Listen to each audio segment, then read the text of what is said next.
Hey folks, JR, back for another episode of Echoes of Shannon Street Case File. Going to be episode 84, Microphone System. As you can tell by the title, we are ceasing with the press conference. We're going to get back to the follow-up investigation. I did want to do enough about the press conference just so we could check in on the director and make sure he was providing accurate information about what was going on, and which I thought it was very accurate based on what the follow-up investigation showed, which we all know what that is because we got to go through it. So we know he's being straight up on that. It's just the beginning part, the why they didn't go in, that just is really infuriating. But anyways, I don't want to get hung up on that again. I'll just get upset and stamp my feet and hold my breath. Okay, let's get back into this investigation and see what the investigators are doing. And just remember, a lot of work goes into these investigations. It doesn't end when the officers leave the scene. City of Memphis Interoffice Memorandum to Captain John Talley, OCSU. Date January 13, 1983. From Sergeant J.C. Kellum. Subject: information in homicide investigation of police officer Robert Hester. On 1/12/83, I received a call from Lieutenant Hank Thomas, and he inquired as to whether we still had a power amplification type microphone system in our unit. My gosh, such a long word to be used by a sergeant. You can tell this is a memo going to the higher-ups. I was guilty of the same thing. I always felt like I had to use big words. Anyways, he was advised that we did and that he would have to check with Captain Talley about the use of it. Approximately 20 minutes later, Lieutenant Thomas called back and stated that Captain Talley wanted me to meet him at Captain Talley's house to pick up this equipment and take it to the hostage negotiator's office, which was set up at Shannon School. Upon arriving at Shannon School at approximately 10:15 p.m., I was met by Lieutenant Thomas, who advised me that Inspector Fred Warner was in a briefing and would be with me in just a moment to tell what he would like to do with the microphone. Approximately 10:30 p.m., Inspector Warner advised me that they would like to get some type of electronic gear placed in or around the house in an effort to see if there was anyone still alive inside the building. He stated that there had been no sound or movement reported from inside since approximately 6 p.m. this date. He stated the primary thing they want to find out is whether there's anyone alive inside the building. I was escorted by tactical officers to a house, which was located on the east side of the house where the hostage was, and there I was shown an electronic type bike with power booster that had been placed on the east wall of the house. After monitoring the mic, nothing could be heard. Members of the TAC unit then escorted me around to the other side of the house, where Officer Gallo of the TAC unit showed me a bullet hole through a window located in the northwest corner of the building. Officer Gallo placed a microphone through this hole, and we then laid line back to the first house on the west side of the hostage house. Now, folks, that he's talking about the west side of the hostage house. That's going to be the side where, if you remember Officer Parker, he was in that duplex watching the west side of the house. It's going to be that side of the house. After connecting the mic and line together, I monitored the sounds coming from this side of the building. First thing I heard was the voice of what sounded like a male black. This subject was talking in what I estimate to be the middle part of the house. He was making reference to God and the no good motherfucking pigs. The conversation grew louder as he approached the area of the front room where the microphone was, and the subject continued to preach, rant, and rave in a disoriented manner. He then addressed his comments to someone else in the room, who I assumed to be the hostage, Officer Hester. The statement he made was that the lying pigs had started all of this by accusing him of stealing a purse. He stated the pigs wanted him to cooperate with them, and he further stated that he was going to cooperate by giving them something back that they wanted badly, but they would not like the shape it was in when they got it back. He then directed more abusive language at what I assumed to be Officer Hester. This talk was to the effect that Officer Hester was going to die and all the pigs outside the house were going to die. He moved away from the front of the house, continuing to talk incoherently, and the sound of a toilet flushing could be heard. Short time later, this male black, whose voice sounded to me the same as the voice I had heard on the police radio the night before and belonged to Lindbergh Sanders, again grew louder as he once again came into the front of the house. Lieutenant Thomas was contacted by telephone and advised that we were picking up voices from inside the house, and he in turn passed this information on to Inspector Warner. As we continued to monitor, I could detect a different sounding voice, deeper in tone and more mellow than Sanders' voice. I asked if any of the TAC officers could recognize Officer Hester's voice.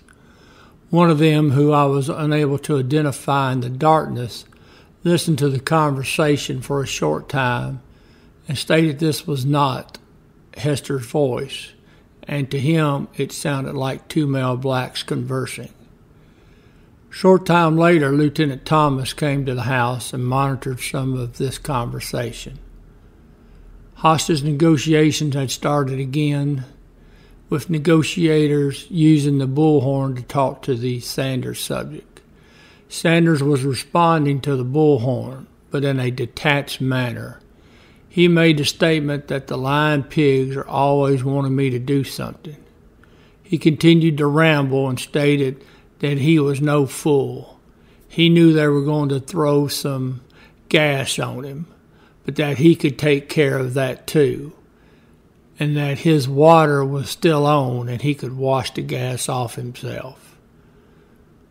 During this period of time, he became more and more agitated, and a clicking sound similar to the cocking and uncocking of a handgun was very distinct. The subject gradually grew quiet, but I could still hear heavy coughing and then a subject throwing up violently. The toilet was heard to flush 2 more times. It was at this point the hostage negotiator began talking on the bullhorn again, and Lieutenant Thomas asked to monitor the listening device to see what type of reaction this was getting from Sanders. After a few minutes, Lieutenant Thomas made the statement that it didn't sound too good, that Sanders had just stated something to the effect that his father was dead and his brother was dead and the devil was dead. Lieutenant Tucson arrived at the house, and I remember Lieutenant Tucson is over security squad. Anyways, Lieutenant Tucson arrived at the house at this time with another piece of electronic equipment. We hooked our equipment into the unit that Lieutenant Tucson had and still maintained good quality sound.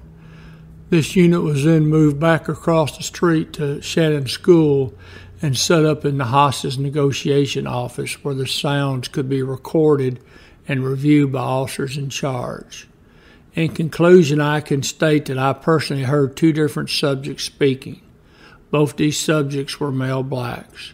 I never heard anyone that I could identify as Officer Hester speaking, and I felt that at the time I was monitoring the two male blacks' conversation, that there was a great possibility that Officer Hester was critically injured or possibly dead.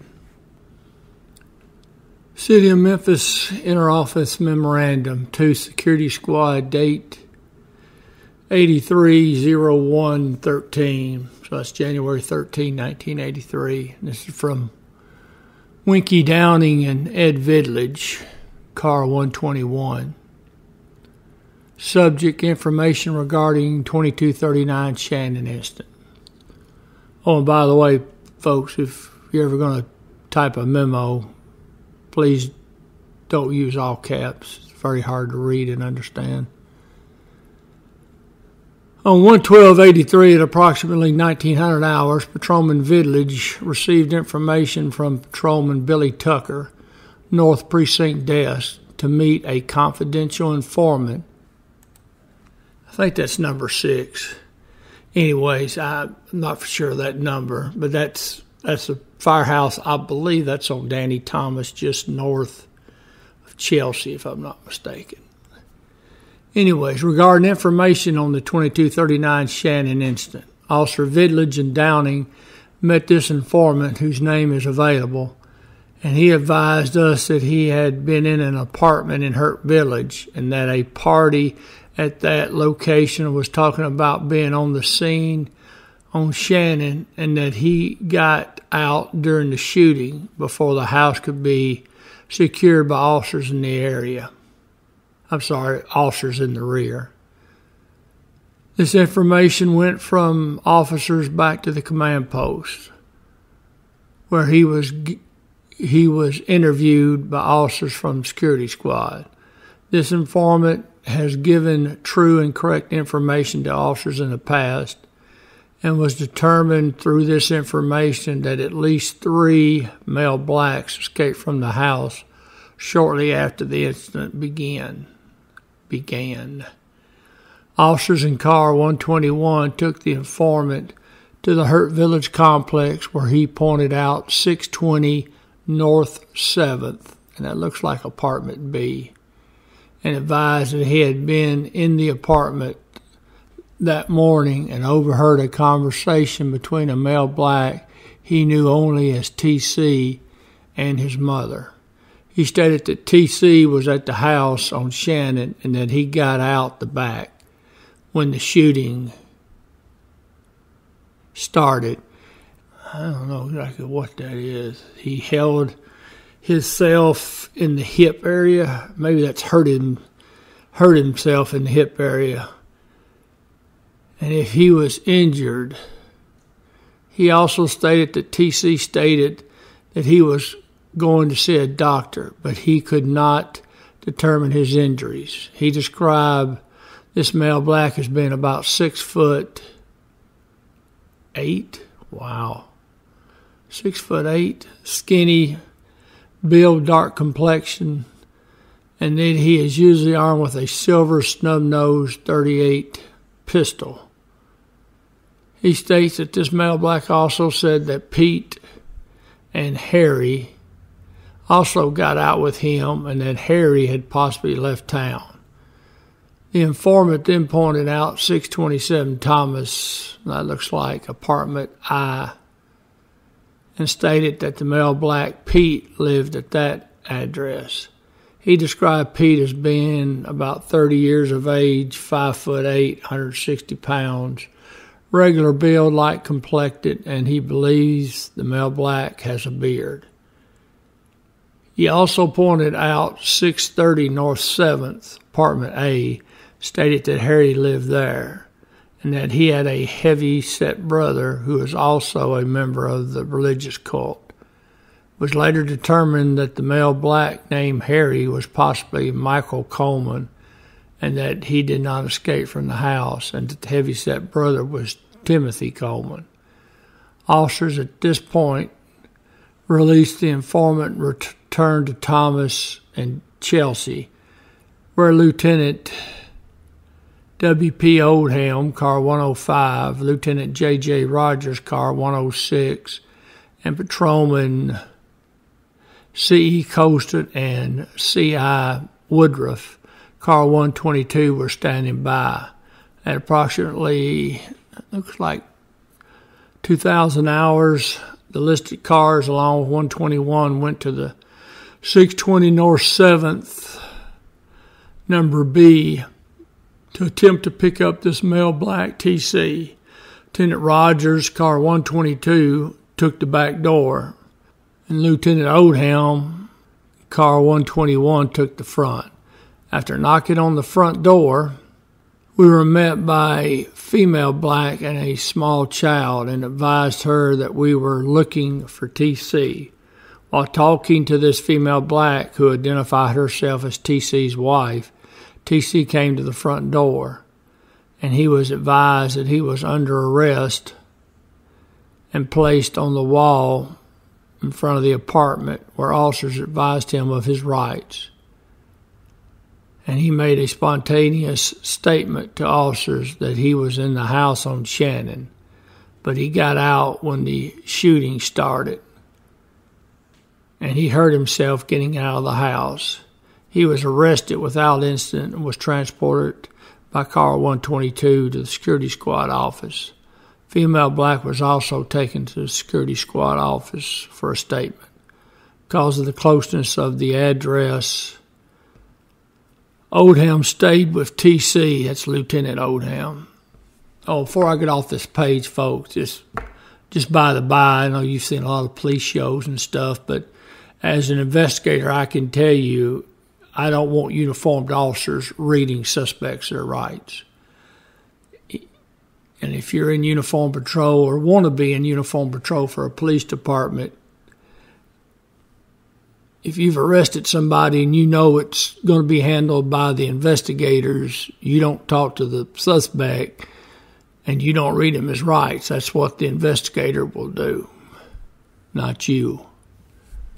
Smith in 122's car, while the remaining officers with Lieutenant Rogers went to 627 Thomas, Apartment I, at 20:14 hours in an attempt to pick up the male black known as Pete. Lieutenant Rogers, Patrolman Woodruff, and Vidlage took the front door, and Patrolman Colston and Downing took the rear door. Officers in the front were met by a female black who identified herself as Pete's wife. She stated that he was not here and consented to officers to search the apartment for the suspect. She was taken to security squad office along with a male black, Ricky Tucker, who was also at that address. He gave us a DOB of 92262 and an address on Pierce. And then that's all this memo's got on it. All right, folks, that's going to wrap up this episode. It's good to get back into the investigation. See what else gets uncovered. If y'all remember, we went over the informant's statement in one of the earlier episodes.